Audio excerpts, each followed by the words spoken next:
Morning, guys.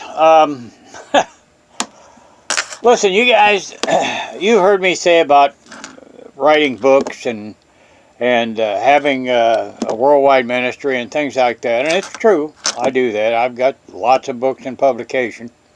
Been studying all my life and traveled a great deal. I've got a lot of traveling stories, a lot of children's stories, but I thought since you've asked so many questions this morning, I'd take just a minute or two and tell you how I met my beautiful wife.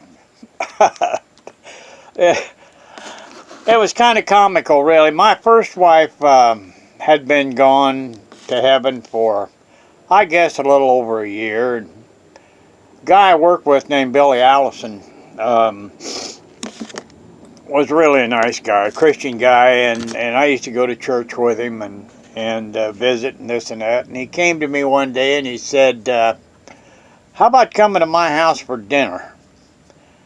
So I said, okay. I'm not much of a social guy, but I like Billy, so I went over there and walked in, and Donna, who's now my wife, came walking out and said, Billy said, hey, Bernie, by the way, this is Donna, and she's single.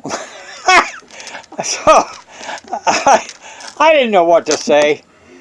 So I looked at her, and she had the old style hair thing with the hair all piled up on top of your head, and had this brown pantsuit on, and very attractive woman. So she sat down in a chair, and we had dinner, and I left, and I liked her.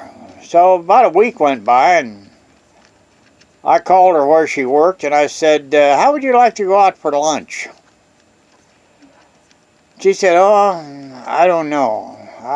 Now, there's 10 years difference between our ages. I'll tell you that now. So I said, okay. So I waited a day or two, and I called her again. I said, listen, let's just go out and get a sandwich for lunch. So she agreed. So we went to this mall. I think it was called Washington Mall or something. And we ordered lunch and sit down, and we were eating, and I noticed that she began to scoot down in the seat. I said, what's wrong? She said nothing, and she just kept scooting down in the seat. So I looked around, and there was some people at the table, a couple of tables down. I said, you know those people? She said, yeah. I said, well, what's wrong? She said nothing.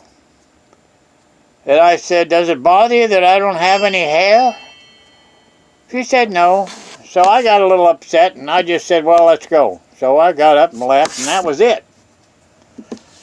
So a week or two went by, and we tried it again. And it worked out pretty well. So we began going together. Now, I worked for General Motors at the time, and I thought, well, since it bothers her that I don't have any hair, I'll buy a wig. So I did, expensive wig. So I don't know, we had 5 or 6 dates, and so I put this wig on. And that's another funny story. I'll tell you that later. I put this wig on, and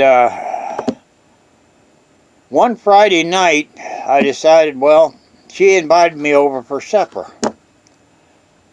So I got all dressed up and put my tie and everything on, and a gentleman type thing, and I put this wig on. And I went over there and knocked on the door. And nothing happened. I knocked again. She opened the door and took one look at me and slammed the door and locked it. So well, this isn't working. So I jerked the wig off, knocked on the door again. She opened the door and recognized who it was and let me in. Anyway, that's kind of how I met my wife, and of course later on, why we had a beautiful wedding and got married. But that's just a short story. I've got a million of them, and I think I'm going to share them with you from time to time, if you don't mind. And if you like what you hear, why, subscribe to the channel and let us know what you think, and enjoy life. God bless, and I'll see you later.